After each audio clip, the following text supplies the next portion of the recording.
New Japan's first pay-per-view of 2025 is here, Wrestle Kingdom 19, and it was a very mixed bag of a show. Some really high highs, some early match of the year contenders have been put in front of us, as well as some pretty low lows. And I say that for pretty much every pay-per-view. Oh, it had its highs and had its lows, but none were really more present than on this card because you had a lot of stuff to get really excited about in 2025, and a lot of the structural issues that it seems New Japan will be facing in the year were also present on this show. So a lot to like and a lot to get excited about New Japan's future, and also some stuff to bring you back down.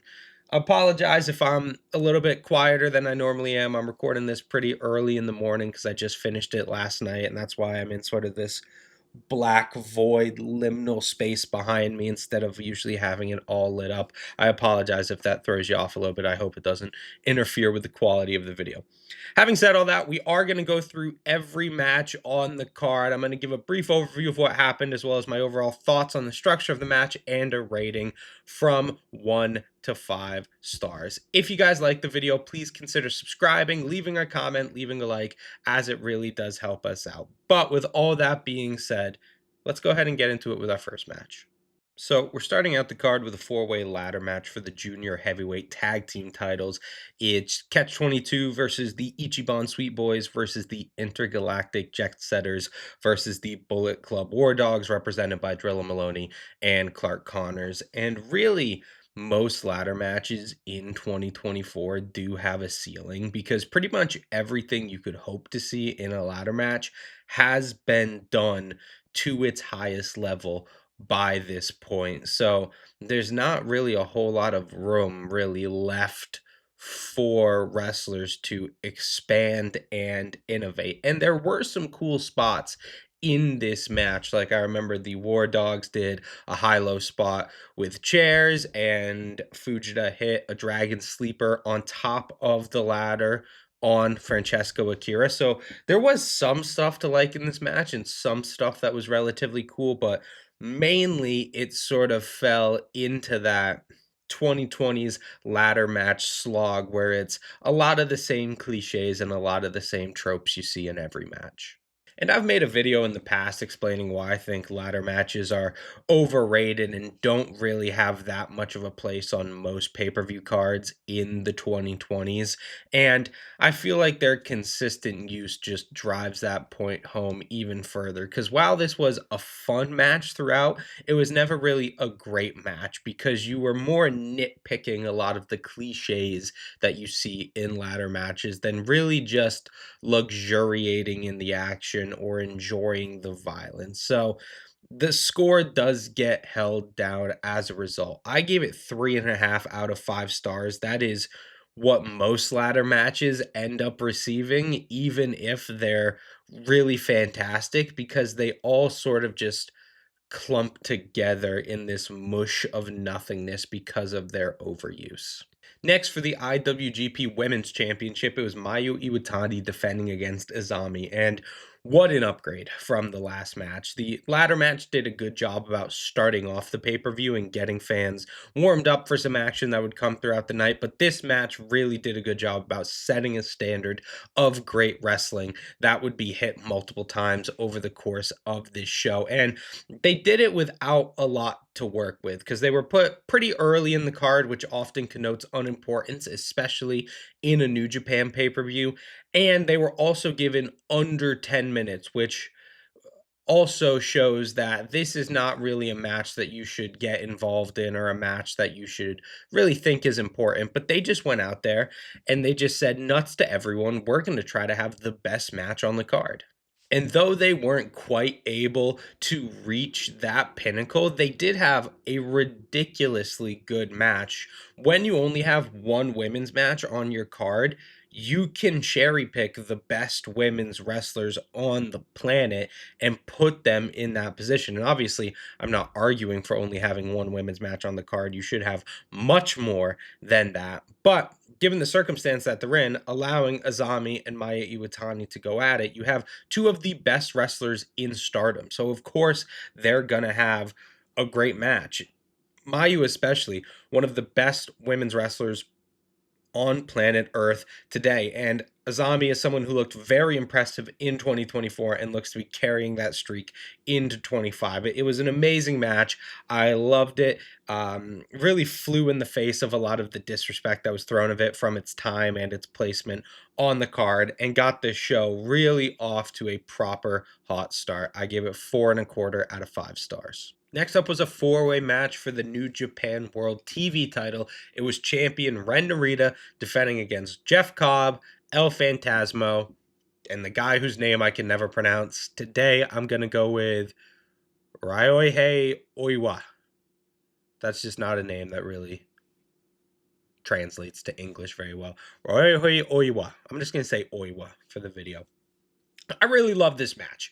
I thought it was a fun spot fest throughout. It was all action. There wasn't really any lulls, and these matches do have a 15-minute time limit, so it's hard to find lulls within that, but it can definitely happen, especially when you're working with Narita, who I think is one of the worst wrestlers in New Japan. But to his credit, he pulled off his role extremely well in this match. He fit into all the spots that were created for him. He really picked the perfect moments to be a dickhead. And when he went in there and got his heel, he did so in a way that added to the match rather than detracting from it, like he is known to do. Jeff Cobb was really the glue that held this match together. He was consistently great and implemented in so many spots throughout, and he was sort of the shining light in this match, the real standout from this match. And Oiwa, probably how you pronounce his name, he didn't impress too much in this match. From what I've seen from him in New Japan so far, I'm not really blown away by him. He's fine. He's a solid hand, but I haven't really seen anything in terms of like a personality or a character or moves in the ring to really impress me. But he was slotted in nicely to all his spots. He was just a solid hand to have in this match. But forget about those three guys. Nobody cares about those three guys, because the real talking point in this match is El Phantasmo, my boy ELP, bringing it home. It's a new year. He's got new hair, and we have a new champ. I am such an ELP guy. I love him. And I was rooting for him to win the entirety of this match. I was more invested in this match than any other match on the show because I love ELP so much. And when he won, I literally jumped up and ran around my living room screaming from excitement. Screaming's probably hyperbole, but I was very excited, and my girlfriend thought I was an absolute idiot when I was doing it.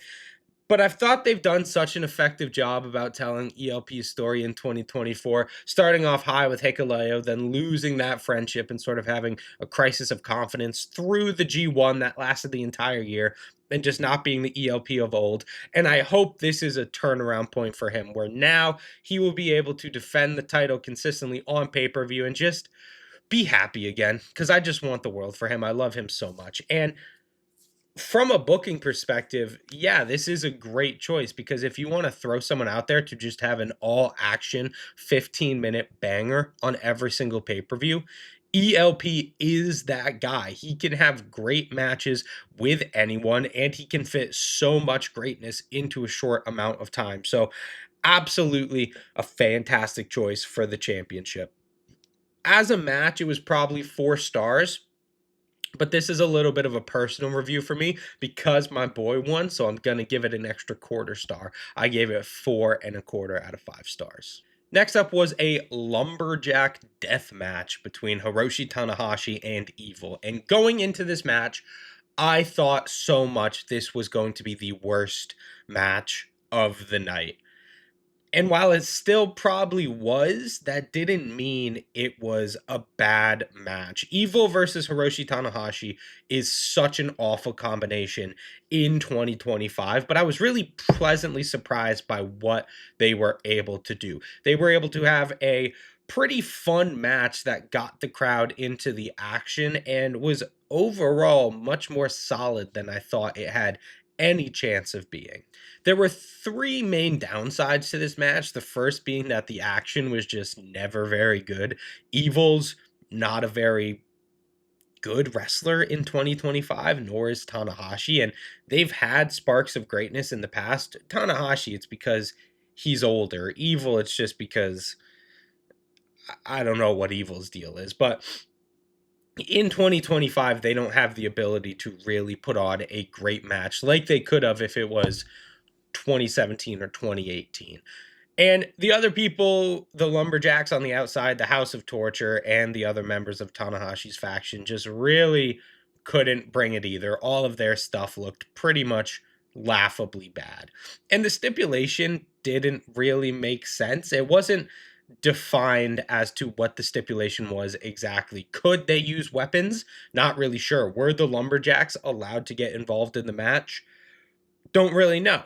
Because at points, the Lumberjacks got involved, but behind the ref's back, like when Tanahashi was on the outside and Evil was distracting him in the ring, House of Torture would go and beat him down on the floor. But they always did so behind the ref's back. But then about halfway through the match, they would just blatantly interfere right in front of the ref. So the other downside was there was no consistency to the rules in this match. It sort of just seemed like they were going with whatever best fit the narrative at the time. So it was hard to understand what was happening at large points in this match and what the rules were at large points in this match.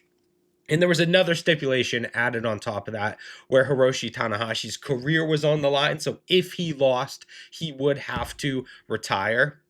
And nobody thought Tanahashi was going to lose this match as a result. I could see if you're like an 8-year-old kid and Tanahashi's your hero and you just love him so much that the prospect of him retiring early to Evil, the top heel in the company, could really get you in this match. But anyone who is a fan of pro wrestling and's been watching it long enough, even into like the teenage years, would know that Tanahashi is going to win this match. So there was never really any stakes to it because you knew Tanahashi was going to win. You knew you weren't going to get very good action. You did not know what this stipulation was or what it held. So not a lot of great components to it. And having said all that, you would assume I'd be giving this like 1 stars or below. But apart from all those detractions, there was a lot of good to this match. The spots were all really well timed and did bring some unique energy, especially when both factions were getting in there and just hitting a bunch of moves on each other to sort of really give it this chaotic energy that really did a good job about sweeping the crowd in the Tokyo Dome up into this match. This match got some of the loudest reactions of the entire night just because they did such a good job about sequencing the interference spots and how everyone would figure in to the match. And the final 3 minutes of this match were really well worked. I thought it had a great finish where Evil put his finisher on Hiroshi Tanahashi, hit him with everything is evil, and then Tanahashi rolled him up for the pinfall victory. I thought it was a really good way to end this match, and they had pulled the crowd in by the end, so they had a really good energy in this last part. So largely not great, but there were some lone highlights, and it doesn't factor into the match rating, but Shibata coming back at the end and challenging Tanahashi, chef's kiss detail. I gave it 2 3/4 out of 5 stars. And that's a pretty low rating, but this really wasn't an awful match. It was a very fun, entertaining match. That's more of a critical rating where, yes, the action wasn't very good, but the energy was pretty good. This is a lofty comparison, and I'm not saying it's anywhere to the level of this match, but Rock versus Hogan from WrestleMania 18, it had a similar energy where if you turn the volume off, one of the worst matches you've ever seen in your life with the volume on. A fun experience. So even though I gave it a low rating, it didn't really detract from the role that this show was on with the great string of matches that it had, and that role absolutely continues into the next match. Next is a champion versus champion match where the winner would win both titles. The AEW International Champion Konosuke Takeshita going up against the never openweight champion Shingo Takagi. And this was a really great match. This was a standout match on the card for how great it was. And when you first see the match graphic, you know it's going to be great because you have probably two of the best workers on the planet. If you were making a top 10 list of just the best in-ring workers on the planet, both of these guys would probably feature on this list. And while I wouldn't go so far as to say this was like a classic that'll be forever remembered, it was really a great match. And there was a downside to it. The fans were mostly quiet for this match, and I don't know what that was for, if it was just because it was in the arena of the Tokyo Dome, so some of the wows at the finisher kickouts might have been lost in the space, or if it was coming after the Tanahashi match and people really gave a lot of their energy to that match. There was just something missing. The crowd wasn't really connecting with this match in the first part of it, and it plagued a majority of the match. But they were able to really get the crowd into it towards the later minutes of the match.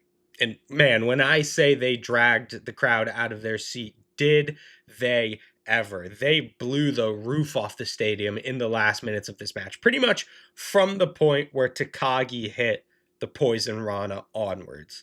And saying the sentence, Shingo Takagi hit a Poison Rana, is something that I've never said before and never really thought about saying before, but it just shows the unique energy this match was able to sort of foster in the audience, and how they were just throwing whatever they could to really force the audience to be invested in this, and they really got them. I would say in the last 3 minutes it was absolutely ridiculous. Probably the loudest it was all night for the last 3 minutes of this match. Just a bunch of no selling that blew up the crowd, a bunch of big signature and finisher kickouts at one, really stirring up as much drama as could be sucked out of this match. And even though this was an incredible match, I do feel like the two have a better one in them if they're given more time and in sort of more of an intimate setting where a lot of the early match doesn't get lost in the space of the arena.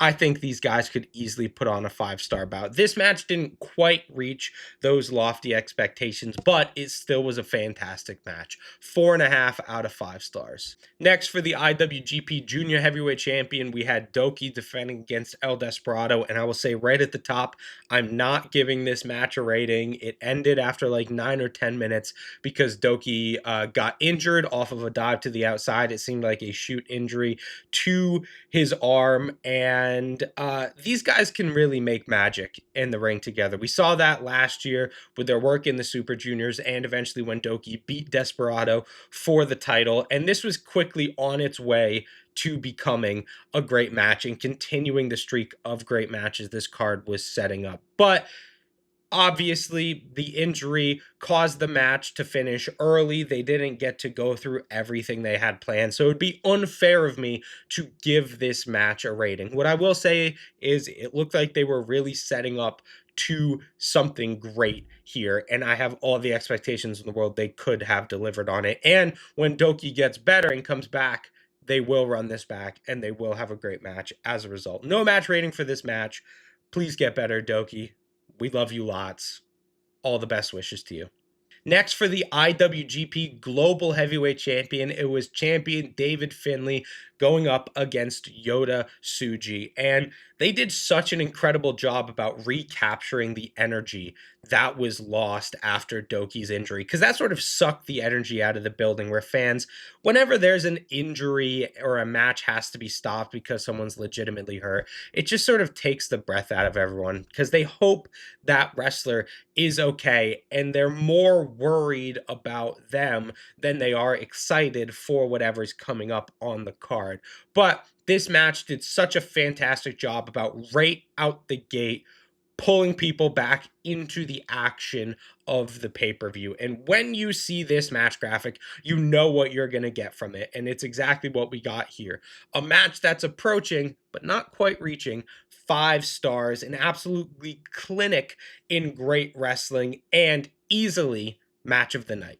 Because that's what these guys are able to do. They put on great matches every time they are in the ring together. They're absolutely career rivals. I've never seen these guys have a bad match, but in my opinion, this is their best match, because they started out fast from the beginning. And I don't know if that was the original plan or if they pivoted after the Doki injury, but they started out fast and they continued through the whole match. And they did such an incredible job about continuously building the drama and the suspense throughout the entire runtime, which, starting as hot as they did, is something that's only achievable if you have two of the best wrestlers on planet Earth in there.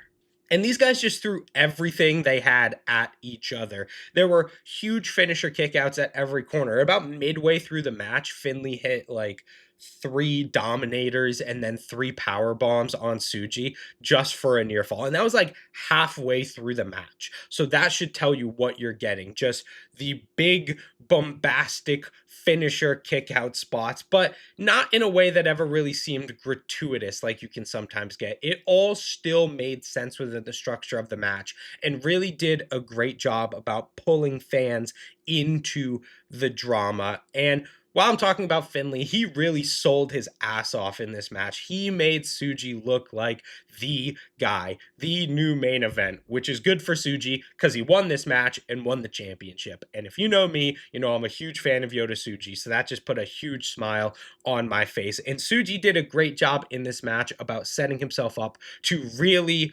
look like championship material, really having a great match and holding himself in the match to the quality you would expect of a champion. So phenomenal action throughout, an awesome match, a match that I expect to be talking about at the end of the year when I make my best New Japan matches of the year list, match of the card, and really the high point you would hope these two would give you. And from here, what a fall off this card had. Next up was a non-title match. It was Tetsuya Naito taking on Hiromu Takahashi, and this was not a very fun match. The everything surrounding the match was fantastic. The entrances had this really fun energy. The story leading up to the match was absolutely fantastic. It was setting up Tetsuya Naito in this sort of teacher master role and Hiromu Takahashi in the student learner role to have this generational clash almost with two people who have a long history together. Commentary was putting it over big. The crowd was accepting it. There was all the pomp and circumstance you could hope from a match like this.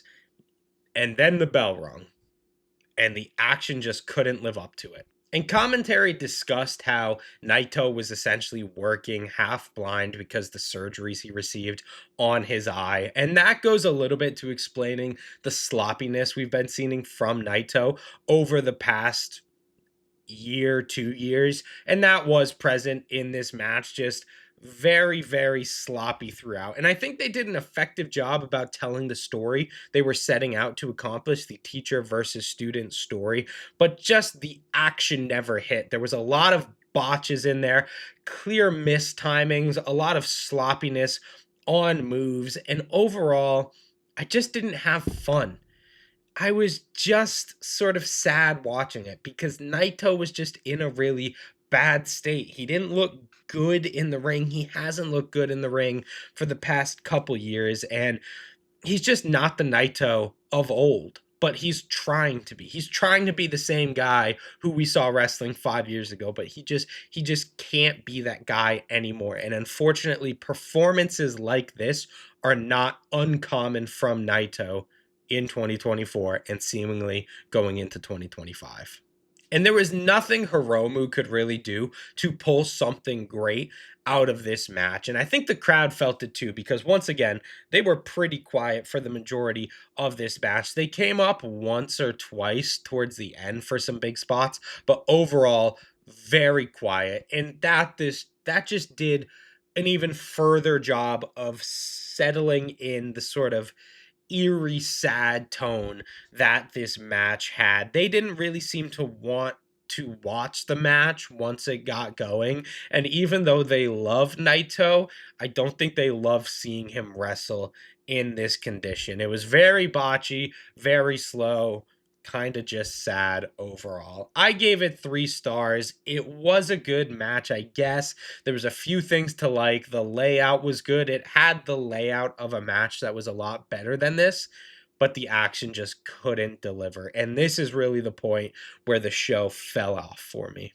And in the main event, we had Zack Sabre Jr. defending the IWGP Heavyweight Championship against Shota Umino.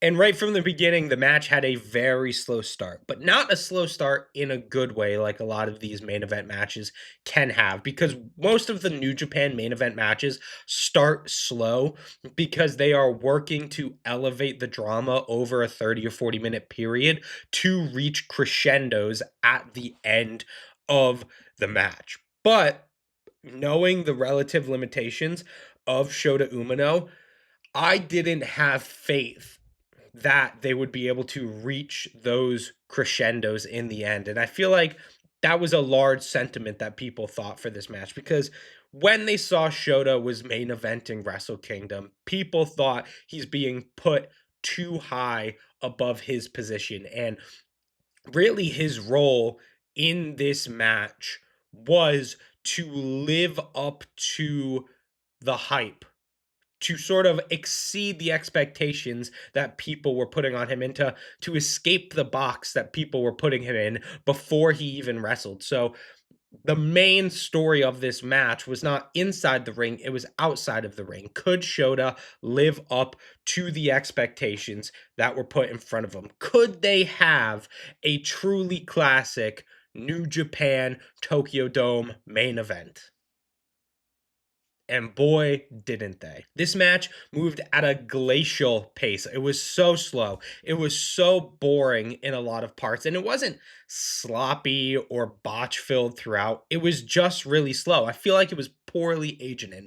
This didn't need to go 40 minutes. They could have had a much better match if they had consigned it to like 25 minutes. Because rather than faking a great match by giving them a long time and sort of the normal structure of a great match, why don't you make them actually have a great match by applying to Shota's best interest, by flexing his positives, which are these big, hot, sort of babyface comeback spots that he is really good at implementing in his matches. But doing that over the course of 40 minutes just doesn't really work. Like, there was a spot 30 minutes into this match where Zack Sabre Jr. had Shota in an ankle lock, and it probably lasted a minute, 2 minutes, but it felt like an hour. It just felt so slow. This was just such a boring match for the majority of its runtime.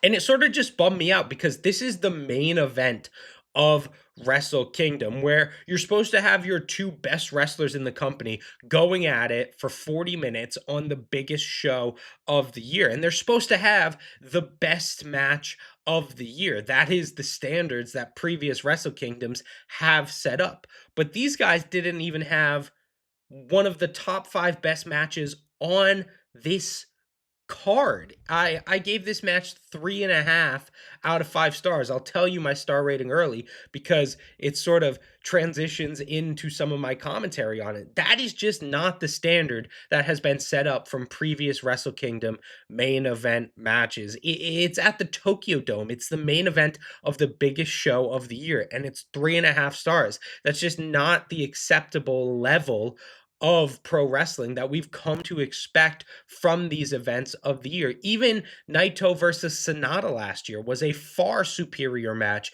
to this, and I didn't love that match. I didn't think that match lived up to the expectations either, but it was better than this, because this just fell so below the bar. And it really showed that Shota is not ready for this main event position. And that's not something I like saying, because I like Shota Umino a lot as a mid-carder, where he can have shorter matches and he can really work to hone his craft. He can express his positives while hiding his negatives. That is what he has been good at in his work in the G1 Climax, his work just across New Japan in 2024. That's really where he's shown. But this match really just exposed all of his negatives. And I don't think you painted Zack in the best light either, because while he had an all right performance here, he sort of had a bad match. Like, he was part of a bad match, and Zack doesn't have bad matches that often. He couldn't pull greatness out of a mid-card talent. And that's something that truly great champions are able to do. And I'm not questioning Zach. I'm not saying he's a bad champion. I think he'll be a phenomenal champion. He's one of the greatest wrestlers on planet Earth. When I was talking about best workers earlier and talking how Shingo and Konosuke would fall into that list, Zack Sabre Jr. would be right at the top of that list. Best workers on the planet. But this really set a negative tone for his title reign in 2025. It painted him in a bad light. And especially when looking at Shota's match career, he had a fantastic match against Will Ospreay in the past, a match that I think Meltzer gave 5 stars to. So Ospreay was able to pull an incredible match out of Shota Umino, but Zach wasn't.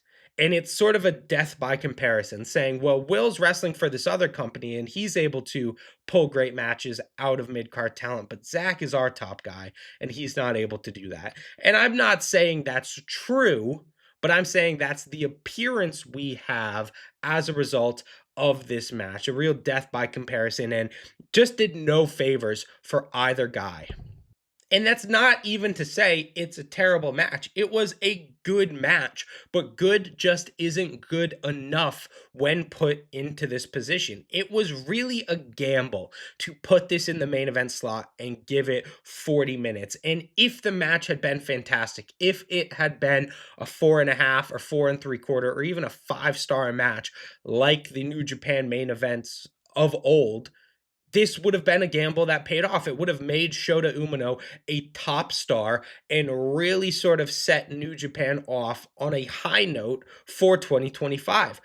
So I give them credit for taking that role, and it would have silenced all the doubters and silenced all the trolls online. So there was really a lot gambling on this match, and it just didn't work. And it doesn't really make me happy to say that. I'm not a guy who luxuriates in wrestlers or promotions failing. And New Japan, when it hits, is my favorite wrestling promotion on the planet. I love it so much, but this was just a big miss, in my opinion. And I'm really annoyed at this match, but I don't know who to be annoyed about. Because I don't blame the company for putting them in this position, because they're trying to create a new star out of Shota Umino. So I get why they put him in this position. And I don't blame Shota Umino, because I feel like he tried in this match, but he was just put a little above his station, and he was receiving a lot of criticism prior to even stepping in the ring. And I feel like that informed his performance a little bit here. And I don't blame Zach, because he put in a real shift here. He tried to have a great match, but they just couldn't really level up. So I think I'm just more annoyed that it didn't work, because I wanted it to work really bad. I wanted Zach to have an incredible match. I wanted Shota to level up and really be a great New Japan headliner in 2025, but it just didn't work. It wasn't disastrous or anything. It's not like this is a death nail in the company or anything. Of course it's not. It was just a big miss and sort of started the year off on a sour note. It did no favors to either competitors. The fans didn't like it, and really it just didn't get New Japan off to a hot start in 2025. So it was a very stop-start show overall. It was great action at points, followed by slogs at other portions. You know, the women's match was incredible, a great TV championship match with El Phantasma winning. Oh God, Evil's here. Now we gotta watch him. But then Takeshita and Takagi bring it back.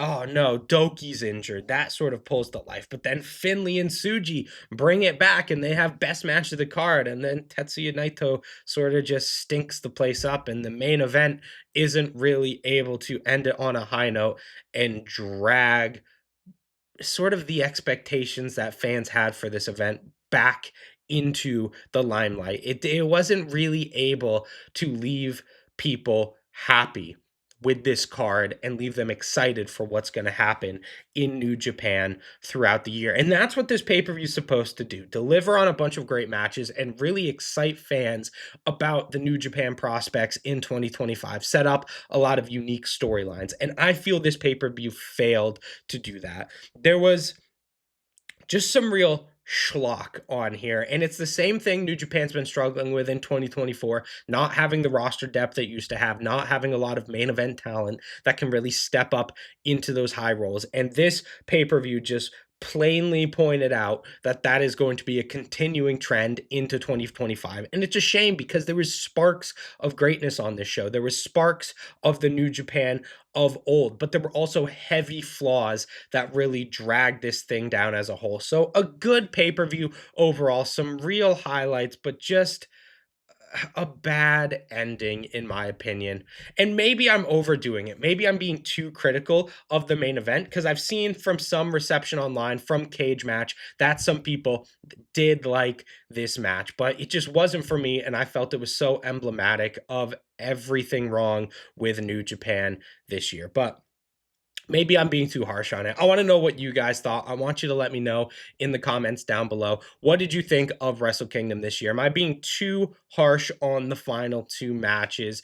Was Takagi versus Takeshita the match of the night, or was Finley versus Suji the match of the night? Are you as excited for El Fantasma's run with the TV title as I am? Let me know down in the comments below. And while you're there, please consider liking, please consider subscribing, as it does help a new channel like mine to grow. But with all that being said, I'd like to thank you guys very much for watching. We're crossing our fingers for New Japan in 2025. We hope to see some greatness with Wrestle Dynasty, which I will be reviewing in the coming days. So keep an eye out for that. Thank you guys very much for watching. I have been Isaiah from Hot Tag Wrestling, and I'll see you next time.